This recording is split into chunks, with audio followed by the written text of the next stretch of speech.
Él ocultó a su madre durante 40 años. No es una metáfora, no es una exageración. Es una acusación que persigue a uno de los hombres más famosos de la música latina. Era de madrugada en Buenos Aires cuando un hombre entró a un hospital psiquiátrico sin escoltas, sin prensa y sin dejar rastro. Llevaba gorra, gafas oscuras y evitaba cualquier mirada. No quería ser reconocido, y sin embargo, su rostro era conocido en todo el mundo. Según varios testigos, ese hombre era Luis Miguel. La pregunta es inevitable. ¿Por qué una superestrella tendría que disfrazarse para visitar un hospital mental? ¿Qué clase de secreto obliga a alguien a desaparecer de la vida pública solo para ver a una persona? Durante décadas, la historia oficial fue simple. Marcela Basteri, la madre de Luis Miguel, abandonó a su familia en los años 80. Se fue por voluntad propia. Nunca regresó. Fin de la historia. Pero esa versión empieza a derrumbarse cuando se observan los detalles. No hubo despedida. No hubo cartas. No hubo trámites legales. No hubo registros de salida del país. Solo silencio. Hoy vamos a abrir una investigación que muchos prefirieron enterrar. Una historia marcada por el control, el dinero y el miedo. A lo largo de este video, vas a descubrir 4 hechos que cambian por completo lo que creías saber. Primero, el testimonio de un actor que asegura que el padre de Luis Miguel quiso hacer desaparecer a Marcela. Segundo, las misteriosas ausencias del cantante cada vez que viajaba a Argentina. Tercero, la identidad de una mujer internada en un hospital que podría ser su madre. Y cuarto, un resultado genético tan ambiguo que dejó el caso en un limbo inquietante. Porque aquí la pregunta no es si hubo un secreto. La verdadera pregunta es por qué, después de tantos años, todavía nadie se atreve a decir la verdad. Luis Miguel no nació para ser una leyenda. Fue empujado a hacerlo, antes de los escenarios iluminados, antes de los estadios llenos y de los contratos millonarios. Existió un niño que aprendió demasiado pronto que su valor no estaba en lo que sentía, sino en lo que producía. Su infancia no estuvo marcada por juegos ni por estabilidad, sino por agendas, exigencias y una presión constante que no dejaba espacio para el error. Desde muy pequeño, su vida giró alrededor del escenario. A una edad en la que otros niños apenas comienzan a descubrir el mundo, Luis Miguel ya estaba frente a públicos adultos, siguiendo instrucciones, sonriendo cuando no quería y cantando incluso cuando el cansancio era evidente. No se trataba de talento espontáneo ni de diversión. Se trataba de disciplina impuesta. Cada presentación era una obligación, y cada aplauso una confirmación de que solo servía si cumplía. A los 10 años, ya sostenía económicamente a su familia. No era una promesa del futuro, era el presente. Ese tipo de carga tiene un nombre en psicología: parentificación. Es cuando un menor asume responsabilidades que corresponden a los adultos, cuando se convierte en proveedor y protector, sin haber tenido nunca la oportunidad de ser protegido. En el caso de Luis Miguel, ese proceso fue total. Su vida dejó de pertenecerle. La frase se repetía como una orden que no admitía discusión. Tienes que seguir cantando. No importaba si estaba enfermo, no importaba si estaba agotado, no importaba si tenía miedo. Seguir cantando era la única opción. Esa frase no motivaba, controlaba. Marcaba el límite entre ser aceptado y ser descartado. Con el tiempo, esa idea se convirtió en una creencia interna. Sinujindo no valgo. Mientras el público veía a un niño prodigio, detrás del escenario se acumulaban la presión y el silencio. No había espacio para expresar dudas ni emociones. No había permiso para decir no. Cada decisión estaba tomada de antemano y cada paso era vigilado. El éxito no fue una elección personal, fue una imposición constante. Y esa imposición moldeó su carácter. Luis Miguel aprendió a desconfiar antes que a confiar. Aprendió a resistir en silencio antes que a pedir ayuda. Aprendió que mostrar debilidad era peligroso. Y en el centro de ese sistema estaba su padre, Luisito Rey, un hombre que soñó con la fama y nunca la alcanzó por sí mismo. Un artista frustrado que entendió rápidamente que el verdadero poder no estaba en el escenario, sino detrás de él. No tenía el talento necesario para brillar, pero sí la astucia para manipular. Se presentaba como productor, como representante, como visionario.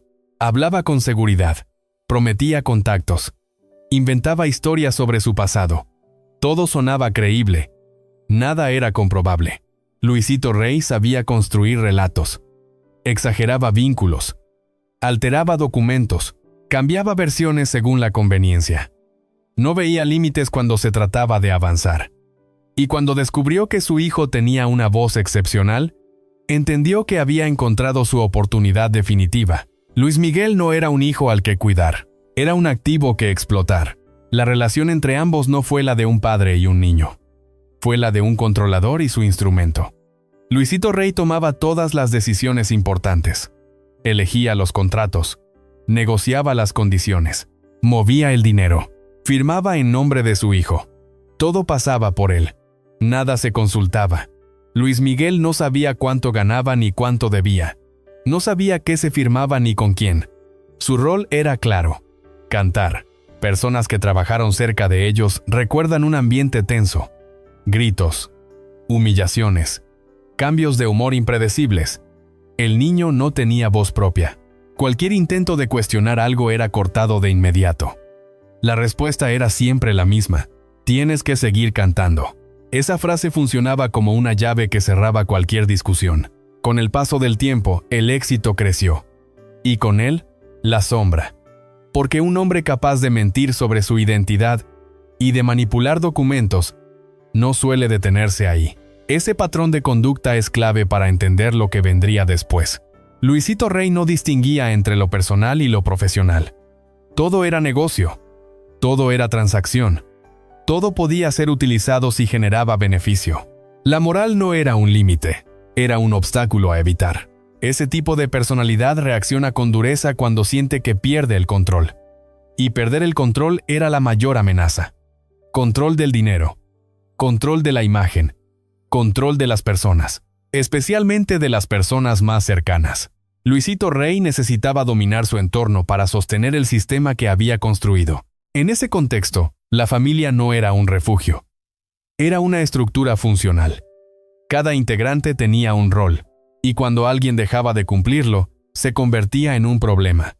Luis Miguel creció en ese ambiente sin referentes alternativos, sin una figura que equilibrara, sin alguien que dijera «basta». El escenario se transformó en su refugio y al mismo tiempo en su prisión. Allí encontraba validación, pero también allí se reforzaba la idea de que solo existía para cumplir. El aplauso calmaba, el silencio dolía, y el miedo a fallar se volvía permanente.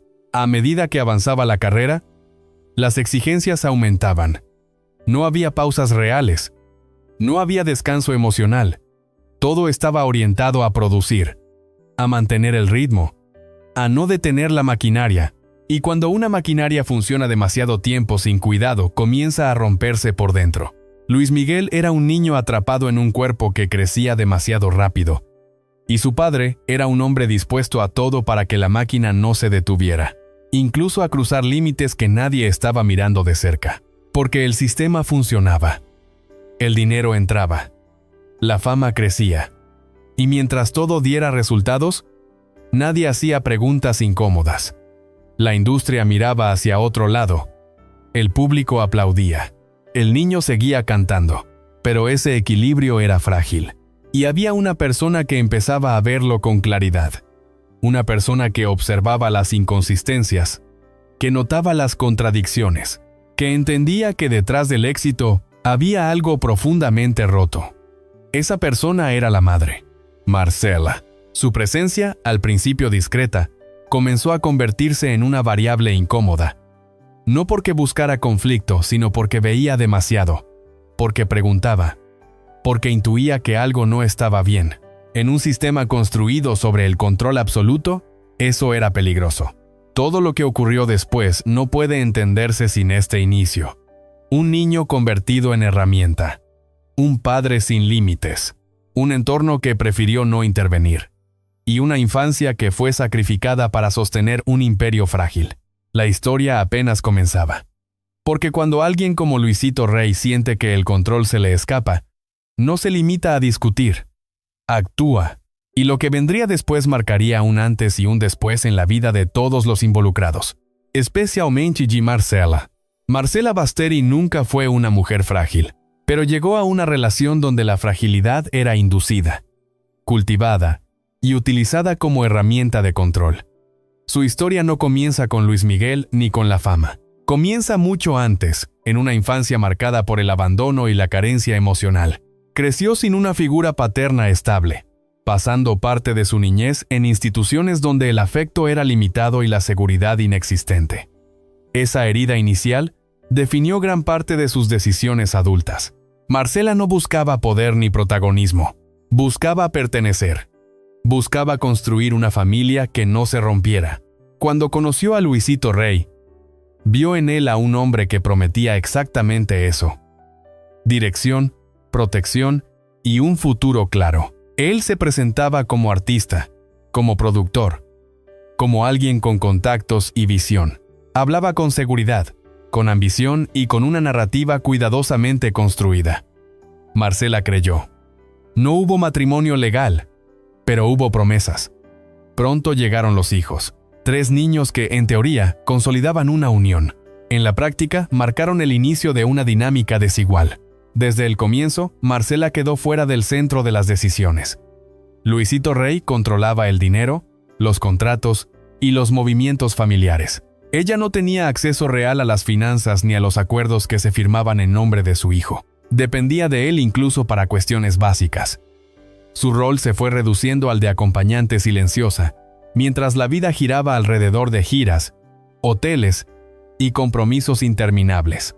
La familia existía solo en los márgenes del negocio. Con el tiempo, Marcela comenzó a notar inconsistencias, ingresos que no coincidían con el nivel de éxito, pagos que desaparecían, decisiones tomadas sin explicación, versiones que cambiaban según el momento. Al principio dudó de sí misma. Pensó que quizá no entendía el funcionamiento de la industria, pero las señales se acumulaban, y cuando preguntaba, las respuestas eran evasivas o directamente hostiles. Luisito Rey no toleraba cuestionamientos, menos aún de alguien que no formaba parte de su círculo de control. Mientras tanto, Luis Miguel crecía en un entorno cada vez más exigente. El niño que ya sostenía económicamente a la familia también era testigo de discusiones, silencios tensos y una presión constante que no daba tregua. Marcela intentaba protegerlo como podía. Observaba su cansancio, su aislamiento y su falta de espacios propios.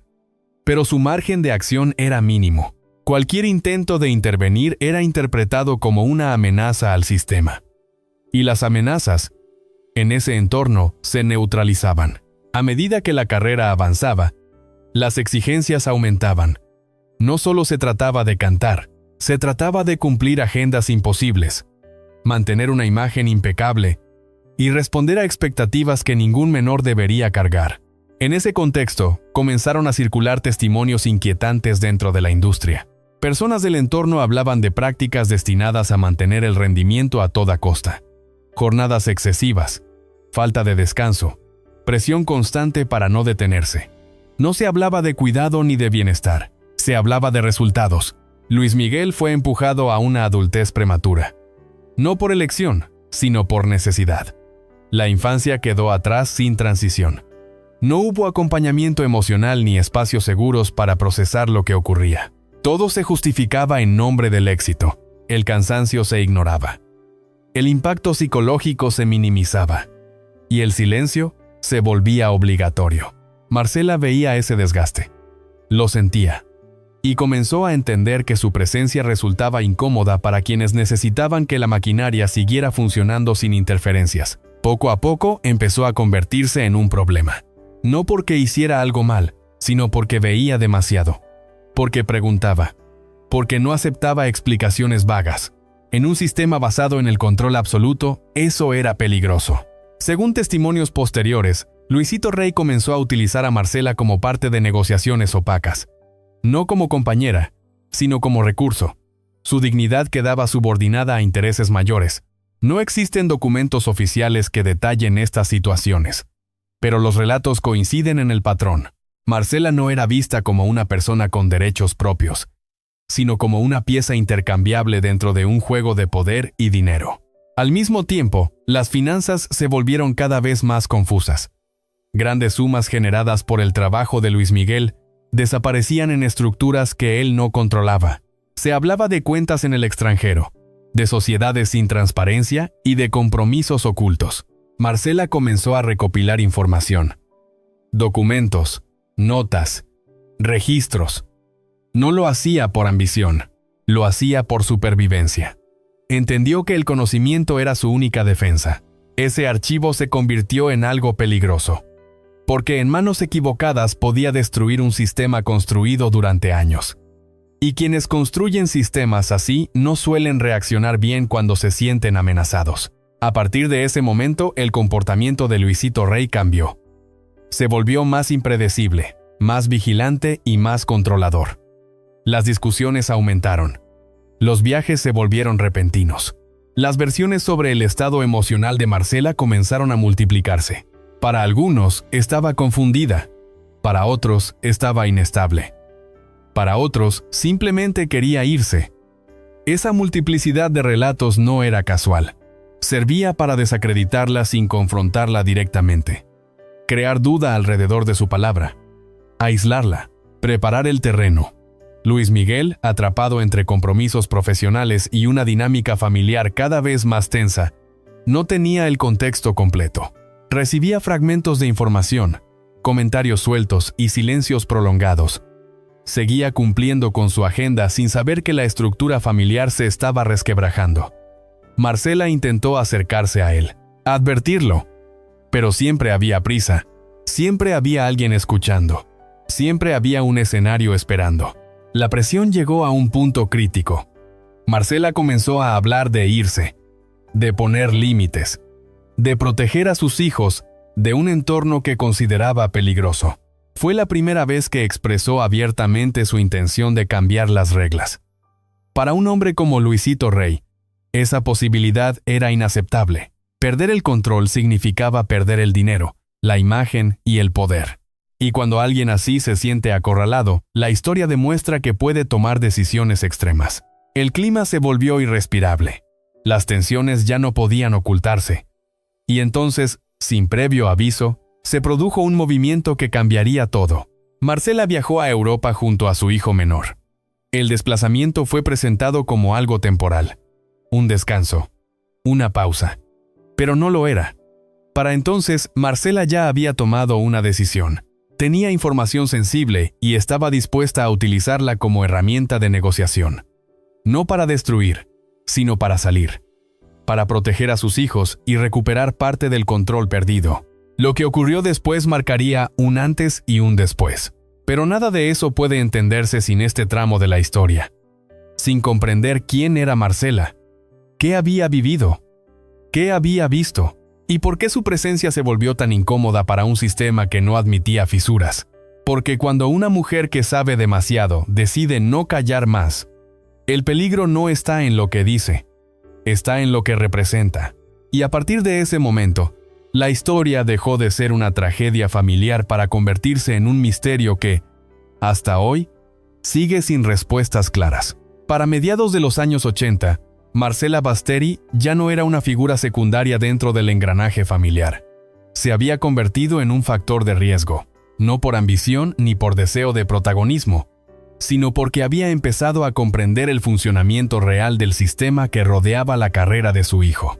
Durante años observó cómo el dinero entraba y salía sin transparencia, cómo los acuerdos se cerraban sin explicaciones, y cómo las cifras nunca coincidían con el nivel de éxito visible. Lo que al principio parecía desorden comenzó a revelarse como un patrón. Marcela empezó a reunir información de manera silenciosa. Copias de contratos, notas con fechas, referencias de transferencias y nombres de intermediarios. No era una investigación formal, pero sí una recopilación consciente. Sabía que su posición era frágil. No tenía control financiero ni respaldo legal sólido.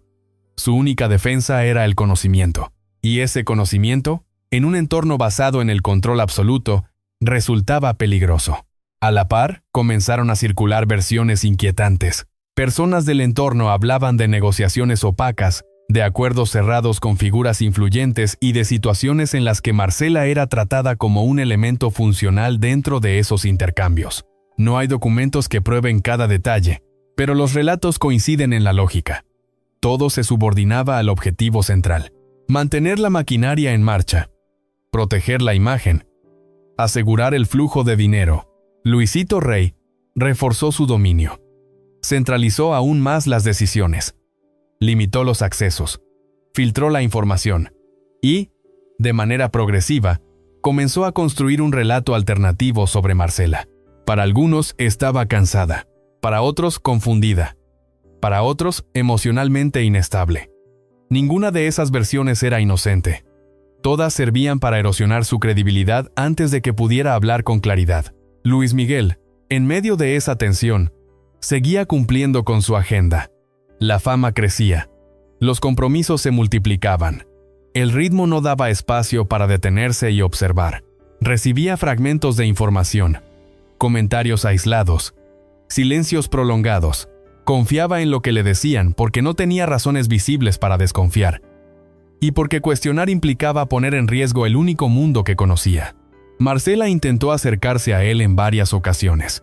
No para alarmarlo, sino para advertirlo. Pero siempre había prisa. Siempre había viajes. Siempre había terceros presentes.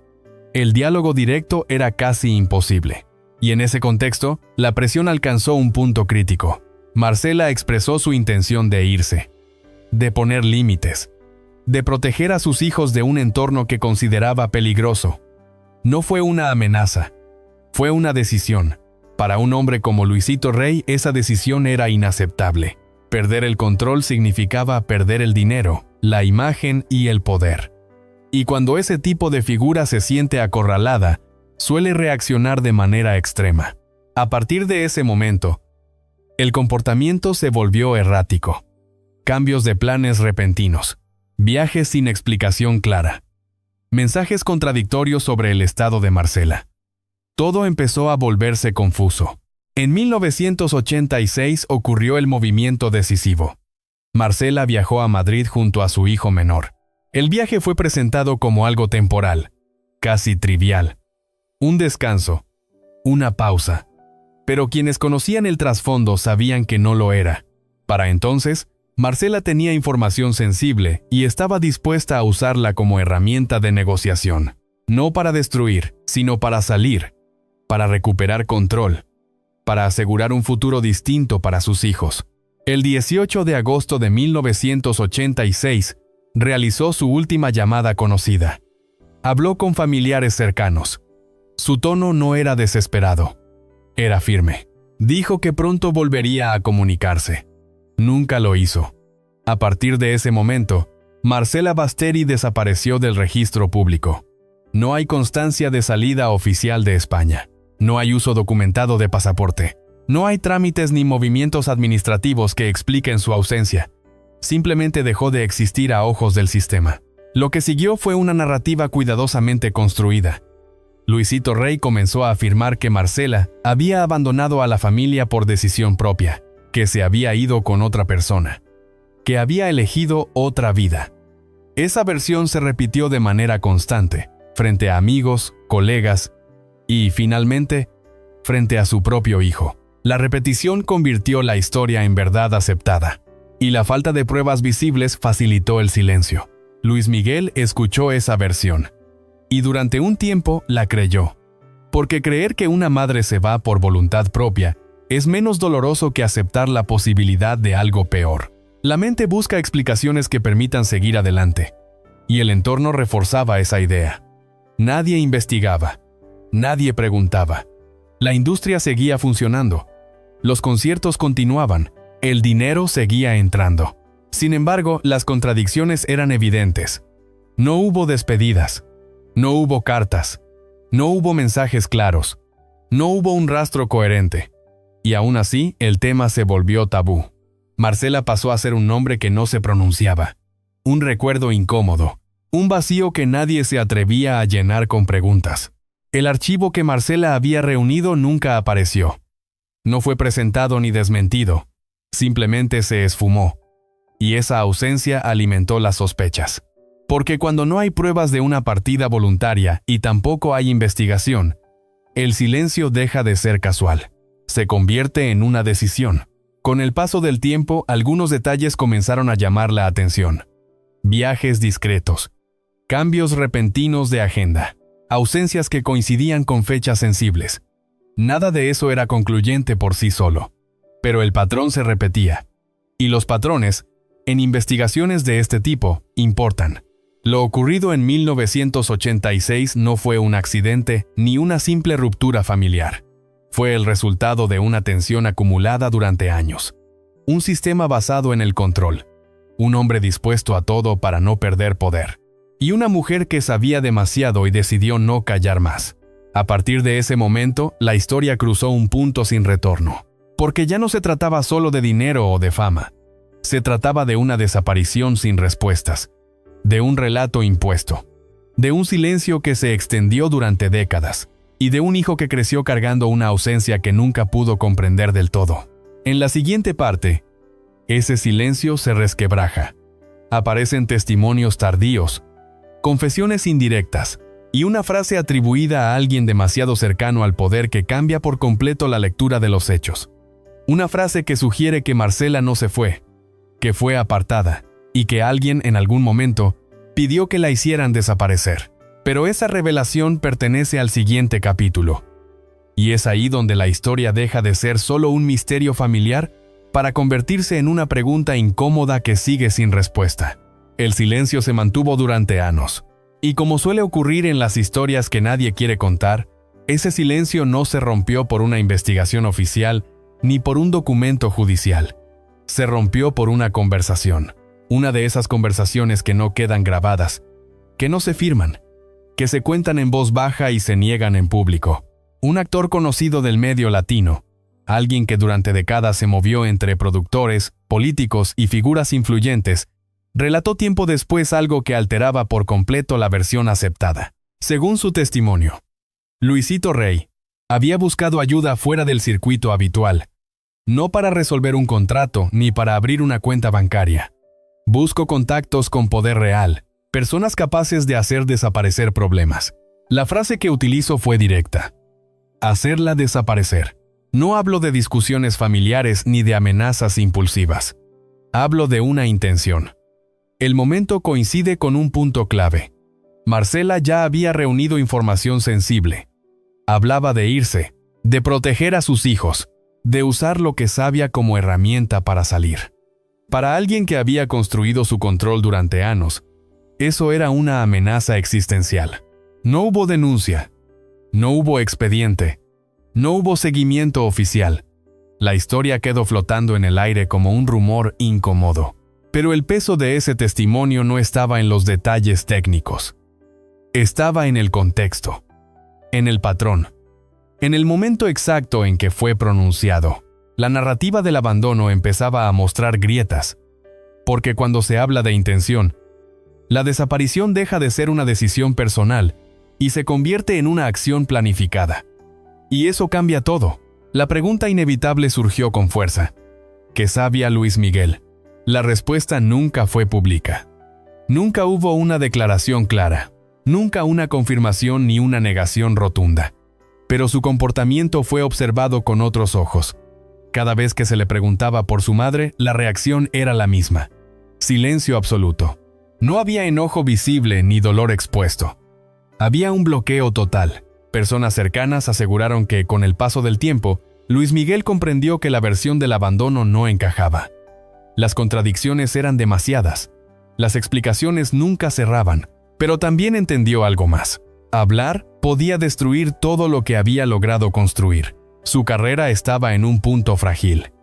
La estabilidad dependía de la imagen. Los contratos dependían del silencio. Aceptar públicamente que su padre podía estar involucrado en algo grave implicaba abrir una grieta imposible de controlar. Y Luis Miguel ya había perdido a su madre. Perder también su carrera no era una opción. Elillo Callar, no como un acto de complicidad, sino como un mecanismo de supervivencia. El silencio se convirtió en una muralla. Una forma de seguir adelante sin mirar atrás. Pero el peso no desapareció. Se acumuló. En 1987, con apenas 18 años, tomó una decisión definitiva. Rompió la relación profesional con su padre. El quiebre fue abrupto, sin reconciliaciones públicas, sin explicaciones detalladas. Poco después, descubrió algo devastador. No solo no tenía control sobre su dinero, arrastraba deudas, compromisos ocultos, un panorama que no coincidía con el éxito visible. Había trabajado desde niño, había generado cifras millonarias, y aún así, estaba en riesgo. Ese descubrimiento confirmó lo que Marcela había intentado advertir. El sistema estaba podrido desde dentro. Luis Miguel tuvo que reconstruirse desde cero, profesionalmente, financieramente y emocionalmente. Se rodeó de nuevos equipos, tomó decisiones drásticas, asumió el control de su carrera. El éxito no tardó en llegar. Álbumes que rompieron récords, giras masivas, reconocimiento internacional. Desde afuera parecía invencible. Un hombre que lo tenía todo, pero por dentro, la herida seguía abierta. La madre seguía ausente. Las respuestas seguían sin llegar.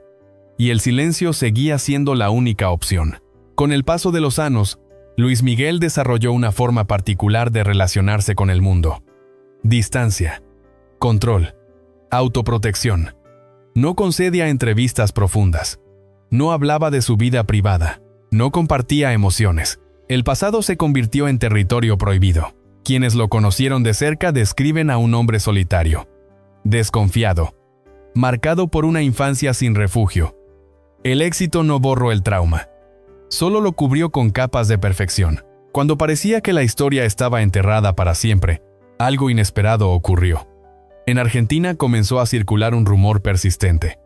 Una mujer internada en un hospital psiquiátrico, una mujer sin documentos claros, una mujer con un rostro inquietantemente familiar. Algunos decían que se parecía a Marcela. Otros aseguraban que respondía a distintos nombres.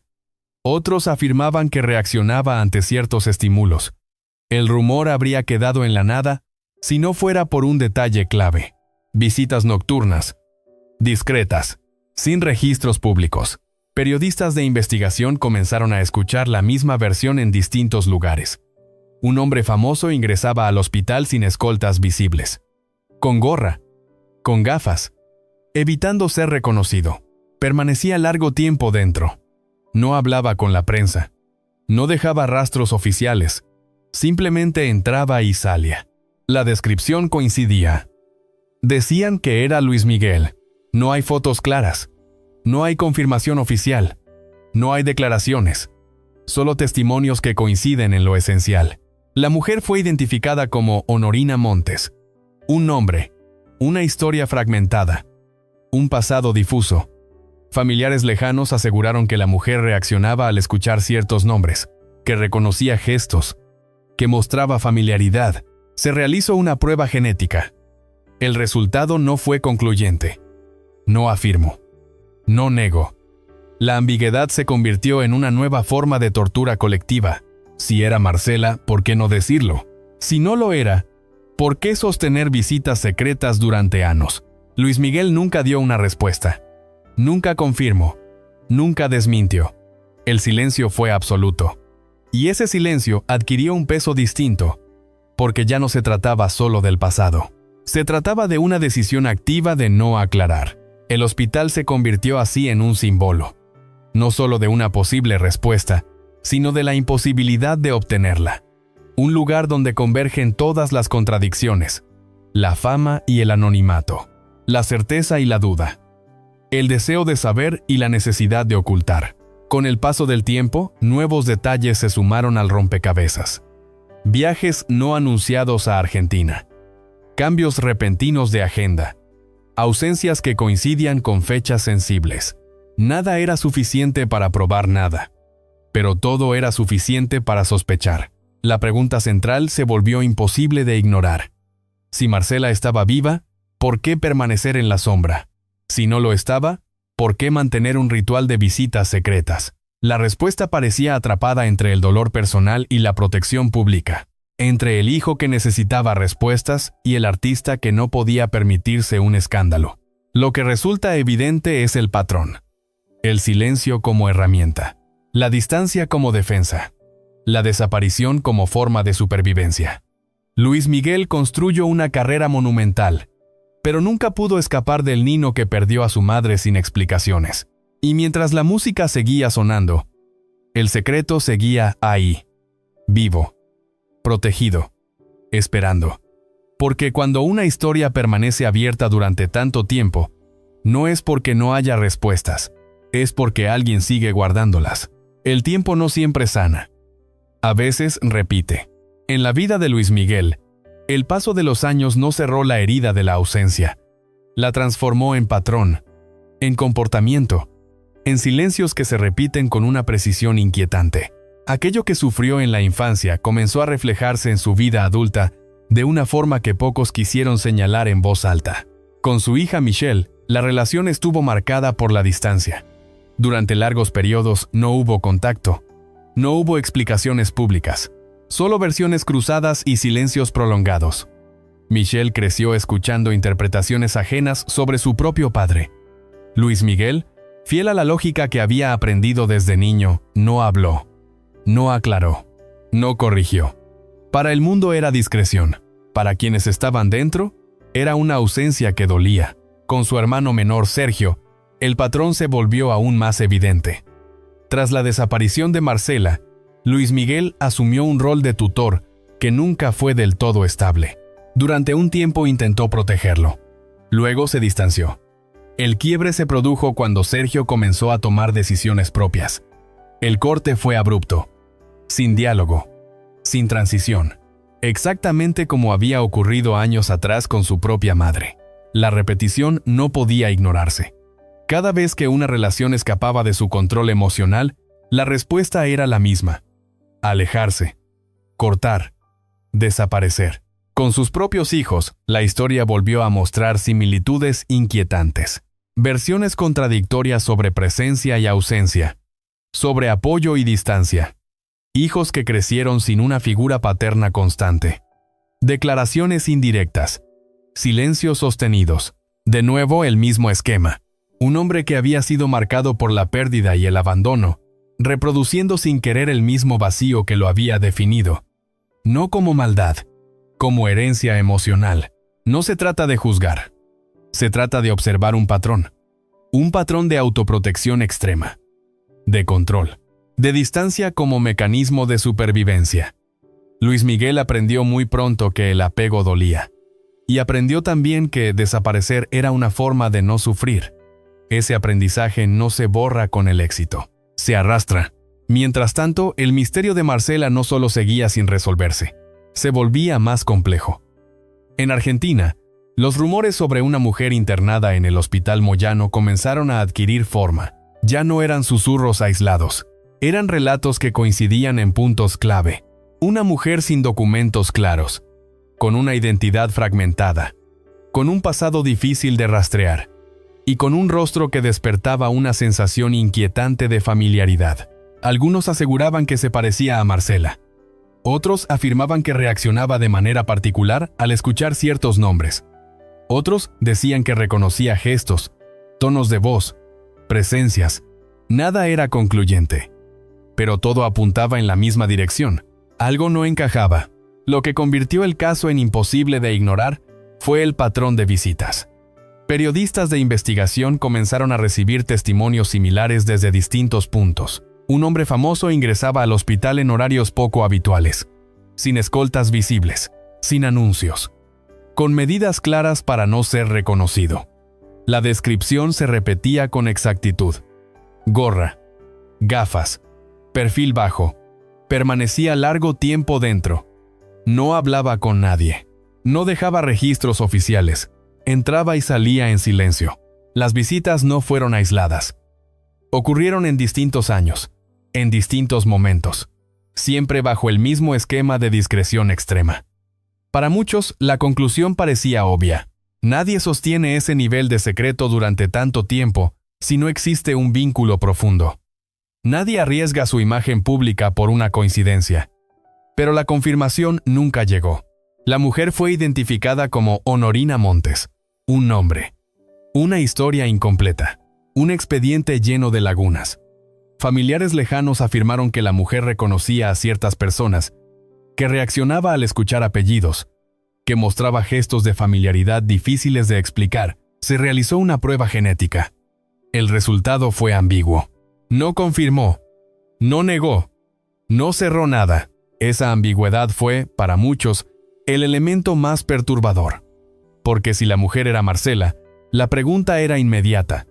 ¿Por qué no decirlo? ¿Por qué mantenerla en el anonimato? ¿Por qué no darle una identidad clara? ¿Y si no lo era? La pregunta era igual de inquietante. ¿Por qué visitarla en secreto durante tantos años? Luis Miguel nunca dio una respuesta. Nunca confirmó. Nunca desmintió. El silencio fue absoluto. Y ese silencio adquirió un peso distinto. Ya no era solo una herida del pasado. Era una decisión activa. Una elección sostenida en el tiempo. El Hospital Moyano se convirtió así en un símbolo. No solo de una posible respuesta, sino de la imposibilidad de obtenerla. Un lugar donde confluyen la fama y el anonimato, la certeza y la duda, el deseo de saber y la necesidad de ocultar. Con el paso de los años, nuevos detalles comenzaron a emerger.